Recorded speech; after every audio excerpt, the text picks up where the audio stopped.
सत्संगत जी, प्यार से कहना दान निरंकार जी। सभी दूर दूर से आए और उद्देश्य मन का ये यहाँ क्यों है, तो बात वही कि इस परमात्मा, इस ईश्वर के प्रेम के लिए सभी यहाँ इकट्ठे हुए हैं।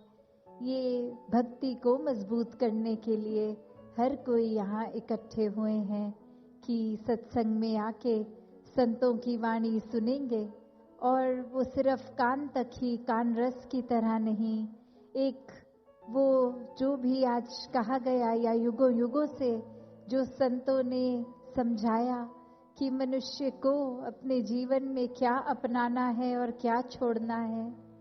अक्सर ये बात मन में आ जाती है हर एक के कि हमें अगर बहुत ही उत्तम बनना है तो सिर्फ त्याग ही करते जाना है।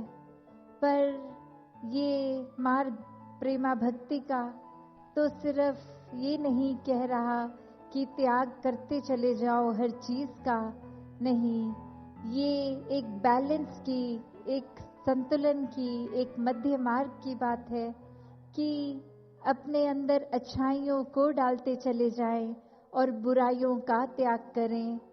एक ऐसी चीज जो फायदेमंद है एक शरीर के लिए, एक स्पिरिचुअल ग्रोथ के लिए, उसको तो जितना ज्यादा हो सके अपनाएं, और जहाँ जो चीज ठीक नहीं है उसको छोड़ते चले जाएं, एक अपने आप को सुधारते चले जाएं। और फिर ये सुधार कैसा, ये कोई एक टेम्परेरी सुधार नहीं कि आज 6 अच्छी बातें सुन ली, उसको लागू किया, या फिर जहाँ लगा कुछ नजरें हैं, कुछ इंसान हैं, ये कमरा भरा हुआ है तो एक अपने आप का इम्प्रेशन ऐसा देना है कि हमारे अंदर देखो कितनी अच्छी ये 6 बातें हैं। नहीं, ये तो अपने कैरेक्टर की बात है, ये अंदर से कैसे इंसान है, और ये कोई ऊपरी सिखाए हुए गुण नहीं। मानवीय गुणों की जहाँ बात होती है, ह्यूमन वैल्यूज, ये दैवीय गुण, ये इसलिए गुण हैं क्योंकि ये अंदर समाये हुए, ये कोई सीखे सिखाए ऊपरी नहीं। और ये अंदर किस तरह समाते हैं, जो हर समय ये गुणों का प्रदर्शन होता रहे।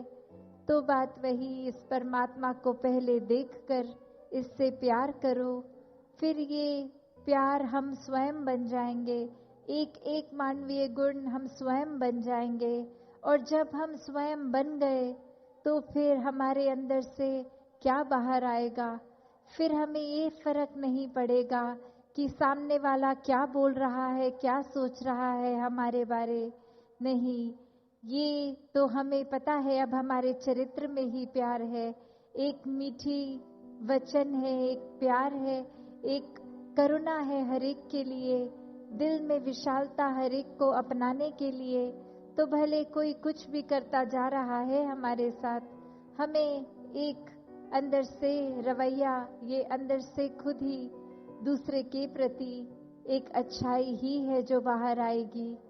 तो संतों ने कैसे हर समय ये अच्छाई को अपनाना सिखाया कि जीते जी जब तक ये मनुष्य का शरीर है, ये प्रभु परमात्मा को जान के हर समय इस परमात्मा के एहसास में रह के भक्ति करते जाओ, ताकि एक असली मनुष्य बन के जियो जब तक ये श्वासें हैं।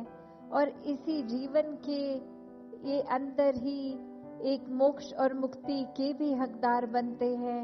ये साल्वेशन एक जीते जी भी हमें मिलती है, और ये श्वास खत्म होने के बाद भी, कि जो जीते जी ही इस परमात्मा में लीन हो गया वो तो उसी समय ही मुक्त हो गया, उसकी आत्मा की भटकन फिर समाप्त। ये एक बात जो हर कोई हमेशा से सुनता आया है कि ये शरीर ने एक दिन खत्म होना है, पर ये आत्मा तो आई परमात्मा से है और जाना भी परमात्मा में है।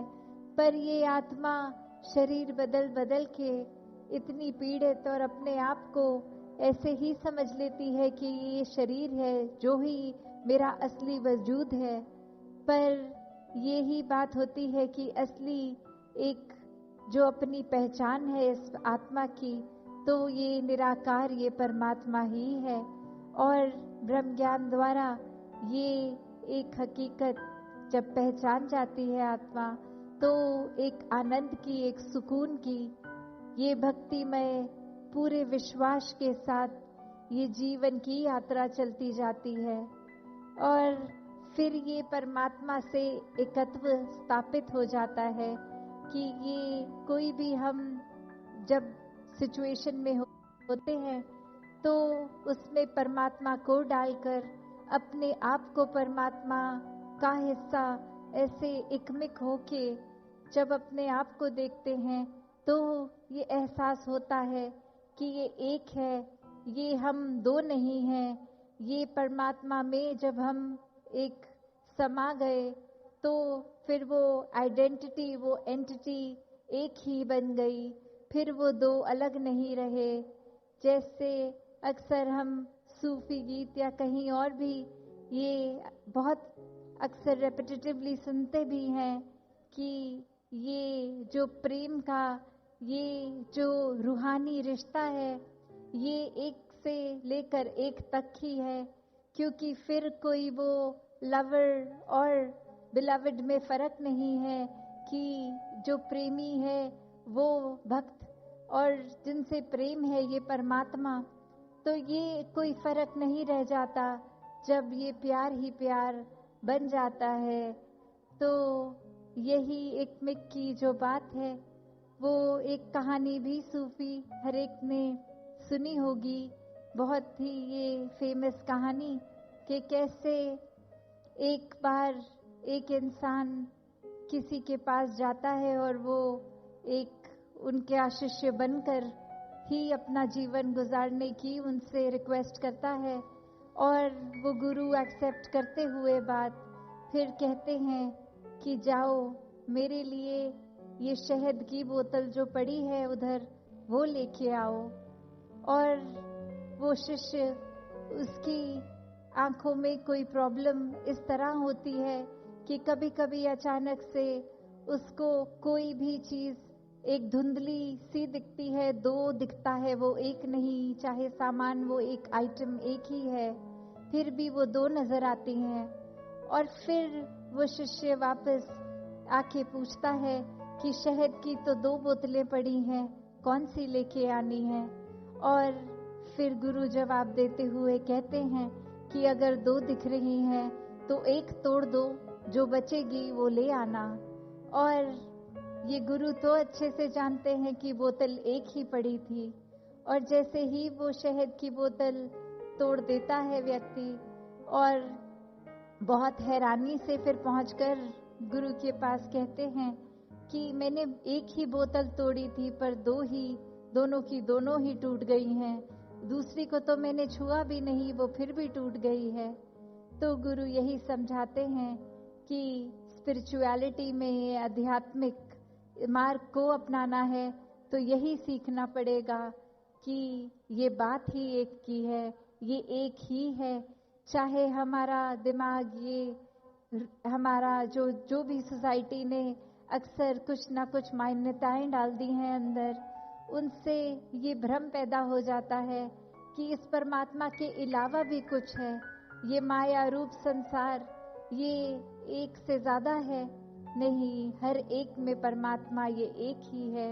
चाहे कैसी भी मान्यता हो, कोई भी कल्चर से बिलोंग करते हो, कहीं पे एक वो सोसाइटल डिफरेंसेस हो या फाइनेंशियल एक डिफरेंसेस हो, पर बात वही कि हर एक में, चाहे ये अनगिनत लोग, हर एक में फिर भी एक ही है ये परमात्मा।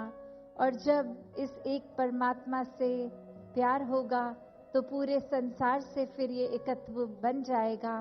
तो जब प्यार ही सब कुछ बन जाएगा तो ये प्यार का दर्जा तो सभी ने सुना है, किस तरह एक परमात्मा के समान प्यार का दर्जा है। Love is God, God is love.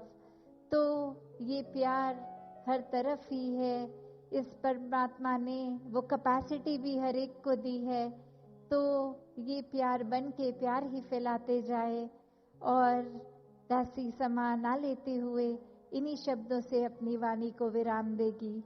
सत संगत जी, धन निरंकार जी।